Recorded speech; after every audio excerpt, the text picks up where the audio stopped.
Hey everyone, and welcome to a video on Photoshop creative ideas. So today I'm doing something a little bit different, and I want to show you guys a project that I did in Photoshop for a Photoshop class that I took, and hopefully it'll inspire you guys to try and create something on your own. So you'll see I have this image here of this pineapple that's kind of beat up looking, but it worked for my project.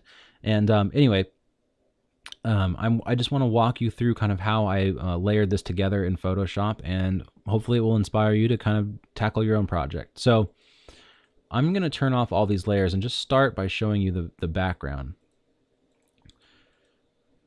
So here's kind of what I started with. This is just a photo of a cookie sheet, a cookie tray. It's only about an inch deep, and I spray painted it matte black to give some illusion of depth there. Filled it with water, set it on my dining room table, and I lit this with a speed light that's just pointed at the wall, camera left. So not a very tricky setup, very easy. Almost anyone can do this if they have one camera, one flash, or even a window, and a cookie sheet and some water. It's real easy. So then I added, this black behind there just because I know I'm going to be fading to a black anyways. And next, I just polished this up with a little levels adjustment here to really punch up the contrast of this, and a black and white layer to desaturate, and finally a high pass layer to sharpen everything up quite a bit there. All right, so now that I've got my background sort of built, I can start adding the effects and the pineapple. So the next thing I did was really kind of make this background more interesting and believable, obviously.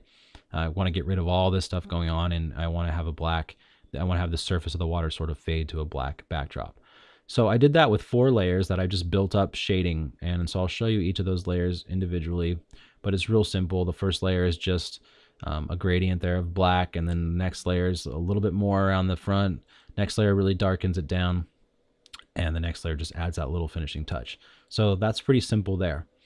Now let's get into adding the pineapple in. So on this group of layers, I just have the pineapple layer with a layer mask and an exposure adjustment.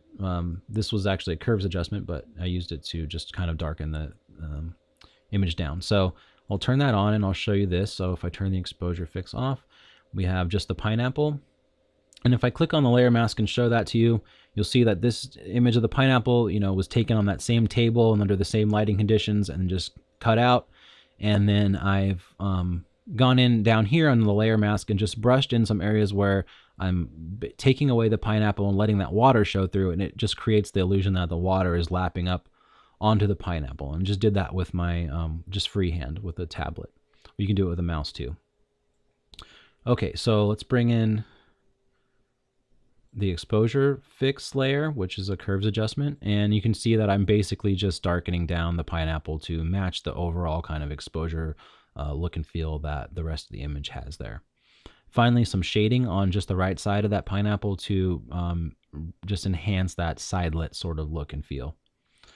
Next, I've got a contact wave. So this little wave I brought in from a different image and just added there towards the bottom of the pineapple to make it look like waves are kind of contacting the pineapple as they approach there. And finally, the unifying part of it is this reflection here. It really sells the image, and this is just a duplicate of the original pineapple that's been flipped over twice, both flipped, rotated this way and then flipped over horizontally. And then I adjusted the opacity down to 36% and changed the blending mode. You might choose a different blending mode. I chose lighter color, so that worked well for me in this particular image. Next, I just retouched a couple little blemishes, no big deal. You'll see this here and this here disappear as I activate that layer. And lastly, unifying the image. So if we turn these layers on, you can see them, and you've got a photo filter here, which just cools down the image. It was a little bit warm for me. You like it warm, or you may want to try something different as far as photo filter or color filter or whatever you want to do. After your image is done, adding things like photo filters or grain like you'll see here to add some of that photographic texture back into these painted areas and stuff like that.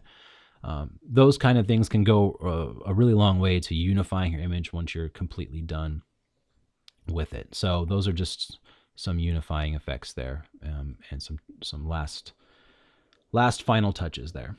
So if you have any questions, let me know in a comment. I want to see your guys' projects. If you guys are doing compositing in Photoshop, this is something that I just really started getting more into recently.